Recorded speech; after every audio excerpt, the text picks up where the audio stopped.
Violeta already provided a big frame, and nothing could be added to this theme and discussion, although let's emphasize the circumstances that we are living these days. So today, all my free video sessions with some leaders around Europe with very particular problems, like in Serbia, when they still have those protests, the riots. Even now the police is more and the military is more on the streets. But the general answer was, well, it is like all around the world, because we are really living in very special and particular period of the time that almost there is no place on the earth that is not facing these days with either weather or climate change disturbances or the political or economical at the end of the day. And the shifts are dramatic, in particular for us being in the safe zone in Europe for many decades. And now we need to learn the things that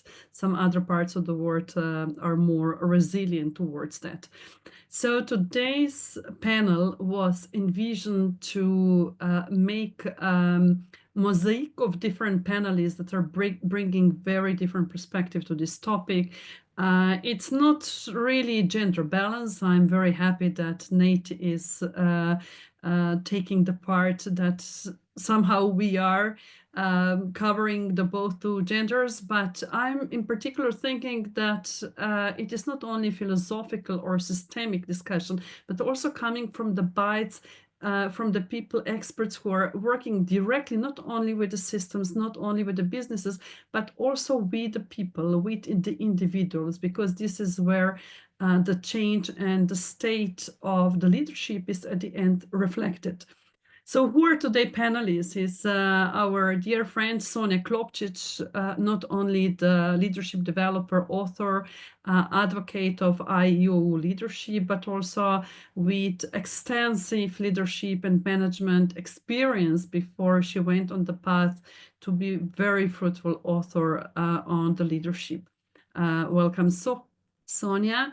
Then is Sanchita Gariola, also our dear friend from India, a strong advocate for the sustainable transformation, a consultant, founder, and a system thinker. And what I in particular like working with her, she always find a way how these big words about the sustainability, about the resilience would find a place in the daily operational environment. Because it is one thing to preach and to imagine in the secure environment, and then when you need to go to the floor of the factories and of the companies. Marina Demchenko, a very fruitful member of this community. We listened to her several times, but today she really has an amazing topic that we will discuss. So we are all looking forward to hear about that. Then our Edith Doosje from the Netherlands, the founder of the Compassion Company, and taking some of her assessments, I would say it's not only about the compassion, it is really about the resilience, how to survive, how to improve the leadership, but also starting with yourself on the personal level. And in this correlation, we really are honored that also the founder, the author, the expert behind this compassion movement, Nate Ragnier, is also joining us from the US today. So a short warm-up, because I think that we need to place our discussion in the context also to some very recent news. And I must say, the book that really changed my academic life was The Limits to Growth. I'm happy, Alexander, Laszlo, I have seen you now among the participants, and we know what the Club of the Rome done. And just recently, a few weeks ago, it was published the KPMG study in the Yale Journal of the Industrial Ecology that find out that all the models, I think it was the Ward frame model that was used in 1972 for this limits to growth model, is strikingly aligned with the findings when they take the retest of the data. So what does it mean? It means that we are on the track. Without any change, the global civilization is heading toward a free fall, economic decline, and they are estimating that this will happen around the 2040. So although many things, many steps has been done since the 1972, apparently the curve didn't change even for, you know, those 3%, 5%. So we are really on the path going towards this decline. So a very short and welcoming questions to all of the panelists. What happened? Are the leaders solving the right problems these days? Sonja, to start with you. To start with me. Yes. People, leaders need to be focused on people first. And this is how we will start to solving the challenges of our time. And if, Andrea, is this also the invitation for me to continue with my thoughts? This was intended as the warm-up question to all of the participants, just to set the tone then for the others. So basically, you know, the question is really why nothing happened? Why, with so many good initiatives, with many organizations, NGOs, individuals, changes in the personal life of us, you know, but yet still no impact, no contribution. We are still in the line, in the trend to reach this collapse of our economic society by 2040. I believe that because we are still focusing on short-term goals and forgetting about what is good for the society, for the planet, and for generations to come. Okay. Marina, anything to add? Well, I would like to, first of all, happy to see you all, and it's a great honor to be today at this panel. First of all, I would like to maybe reframe the very question, because if leaders are solving or doing anything, that's sort of one perspective. But I would like to reframe it to the understanding of what we are believing in, what are our mindsets, what we believe is right, and how do we understand ontologically our role as leaders, as humans, as planetarians, earthlings, so as living beings. And in this case, I think that this second question comes out, that I like this Violetta's picture of three natures, social nature, natural nature, so our environment, our planet, and virtual nature, virtual environment. And I would suggest us to rethink if we not see it as three overlapping circles, but three nested, one in one sort of concentrical circles. And in this case, we understand that we all live in natural environment. We all live on our planet, and everything that we do, including virtual spaces or any other technologies, we are bounded on this place, on this earth, on this planet. So this is the biggest circle. When we understand that within this planet, we are not the only one, and maybe then we are not the main and the most important ones, living beings on this planet, but we also have this nested circle of of human nature. And human nature is not bounded, but rather influenced by the virtual nature. But again, we are a little bit wider than only virtual systems, despite of the fact that thanks to this virtual nature, we have the opportunity to speak with you from different parts of our wonderful planet and be together here virtually. So if we see it as a nested system, as I think in many Slavic countries, but in Russia especially, we have this matryoshka, many dolls which are put one into another. So I think that this is a very good metaphor of nestedness and of interconnectedness. And when we understand that we are not separate circles, but we are nested, we are ecosystemic, we are the ecosystem.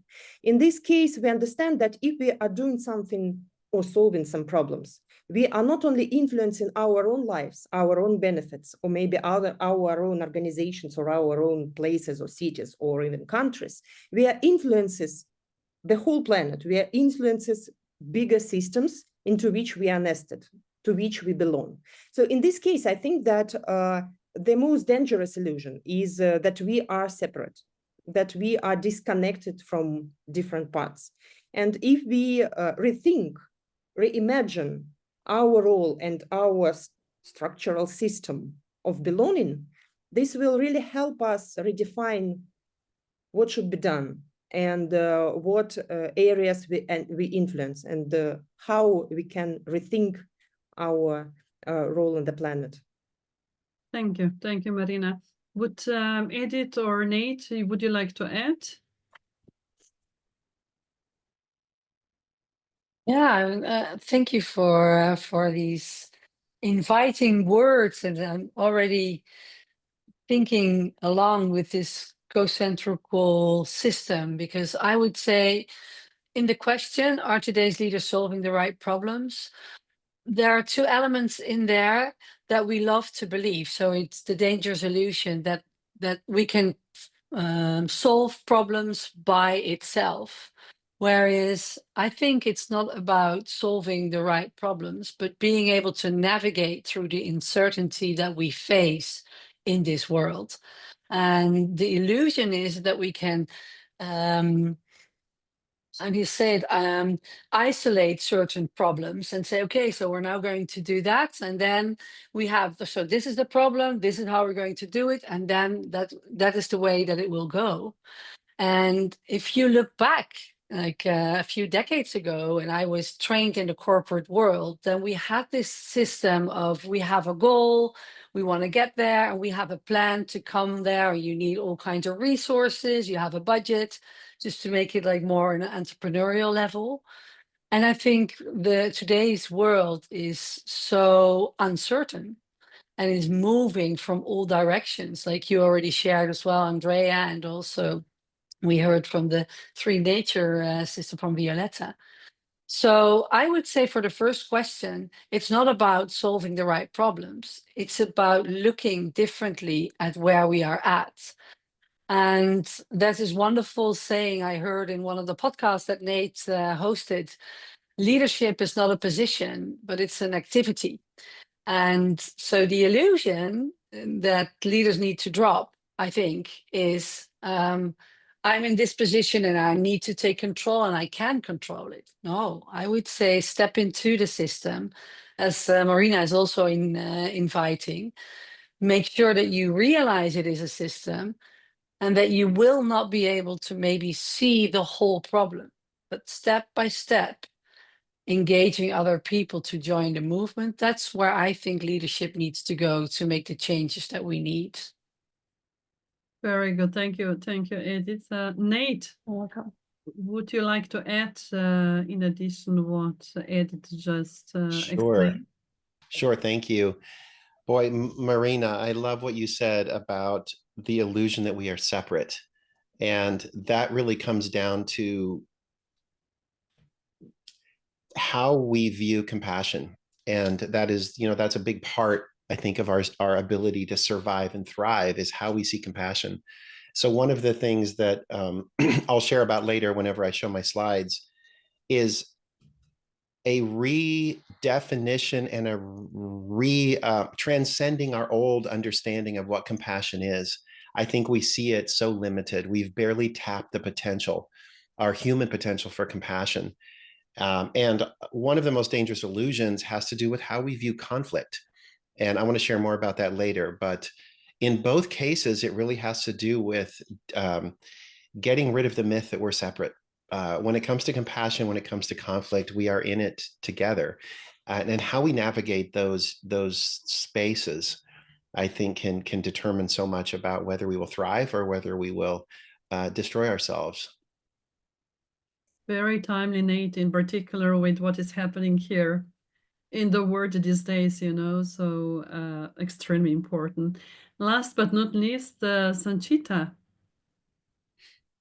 First of all, thank you so much for having me here today. Such an important conversation. Andrea, regarding the first part, are today's leaders solving the problems? I feel many leaders are solving problems, but not always the right ones. Too often, the energy is spent firefighting symptoms, quarterly numbers, reputational risks, compliance checklists. That happens with me as well. So it's coming from a very practical point of view, rather than addressing structural issues most of the time, widening inequities, ecological thresholds, eroding trust in institutions. Sometimes,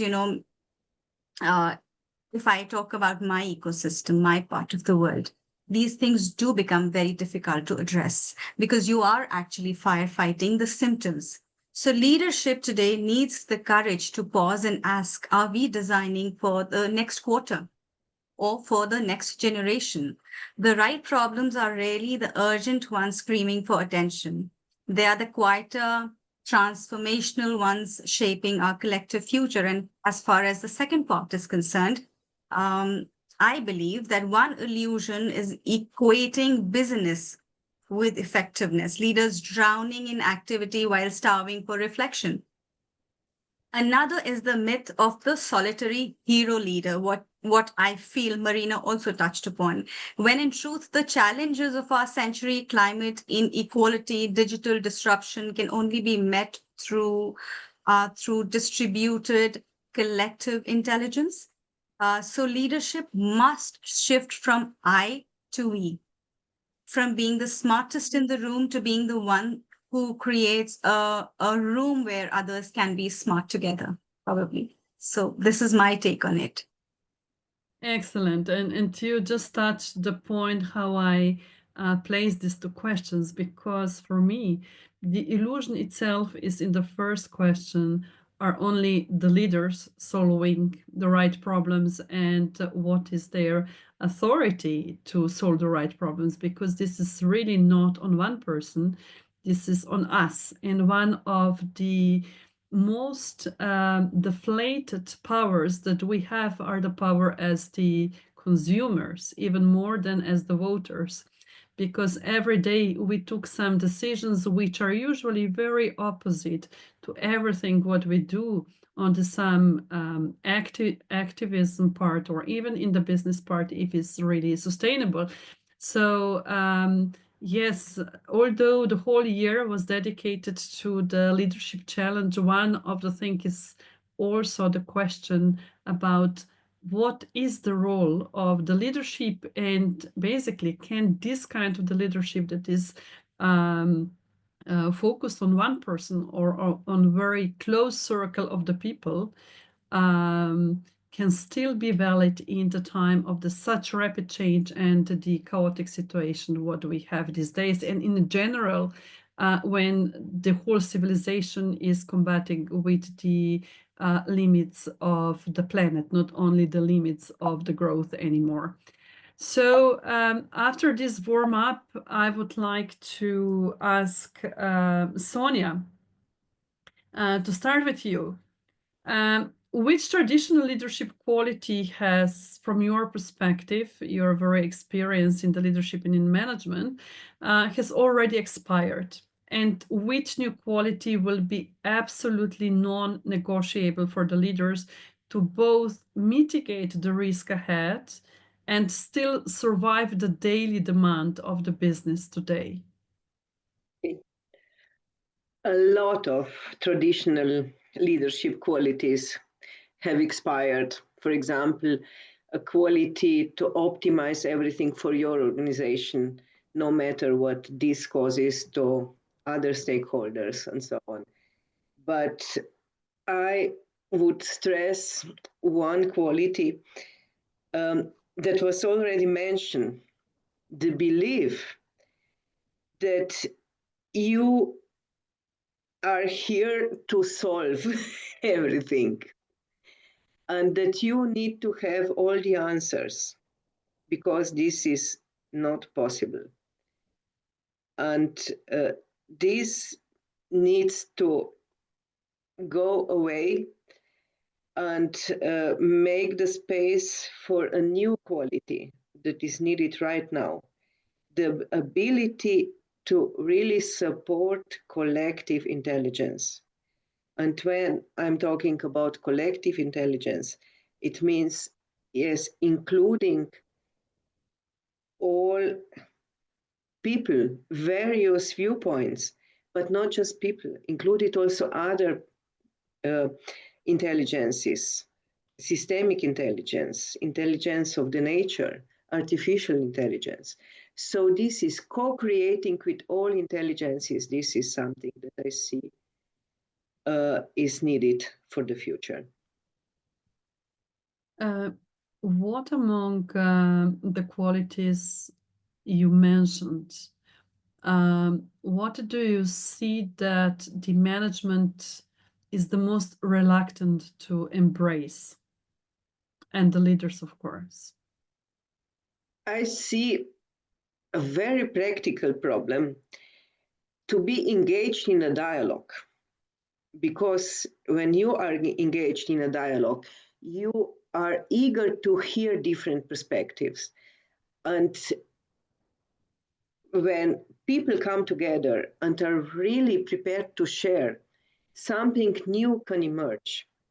But this something new requires also a suspension of your ideas, requires also a silence, because something new needs to be born. And this is, for leaders and managers, sometimes so difficult. So difficult to wait and see what can emerge from the collective. I see this as one of the obstacles, because we are trained to have the answers. We are not trained to be patient that the new answers from the new quality will emerge. How do you think that, because you mentioned the silence, the patience, I would also add the regeneration. In the past, previous civilization took the time for the celebration, which we also found with the quintum diagnostics, that the majority of the organization are just skipping, even before. Because we are in a hurry. Even before we see the results, they are already in the new cycle. But on the other side, the managers and the leaders, they have owners, shareholders, customers, the part of economical system, which is heading towards the wrong situation, although it is still, paying bread and butter to majority of the people. So what is this elasticity of the management that they can react within such circumstances?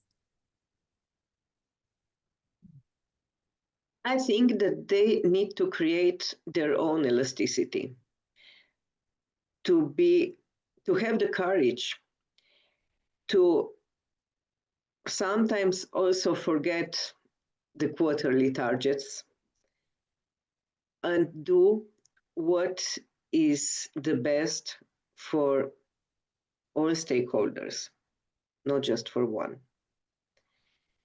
Current system doesn't allow this elasticity. I'm aware of this. That's why we need role models who will say very loudly that this path is leading us towards disaster. We all see this, we all feel this, but still we are playing business as usual. And we need people that will be able, courage enough to play unusual business. Business that will support life, not that life supports business, as we are used to. What you're referring to is very much aligned to the change of the mindset and even the consciousness, individual, collective, you know. But John posed a very good question. Do we have time? Because the data that I referred at the beginning, it's very serious data. So basically, they need to align multiple computers. In the 1972, it was MIT behind. And now the check of the data revealed that, you know, nothing happened, really nothing happened. And it is what? It is close to 50 years that we lost. So now we have only 15 years to react. And do you think it is enough time or not? What's the other alternative? We can say we are already too late and we can start trying to do something. So I think, yes, until we breathe, we have time. And it's worth to change our behavior. That's true, but looking to the human psychology, when we react when we are seriously ill or we are seriously affected by some floods. And if I give the example that we both know very well from Slovenia 2 years ago, and really devastating floods for more of the half of the country.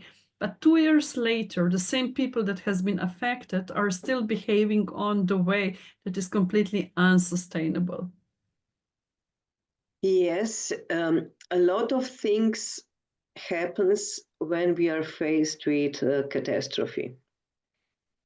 And I still believe that we are able to respond also from love, not just from fear.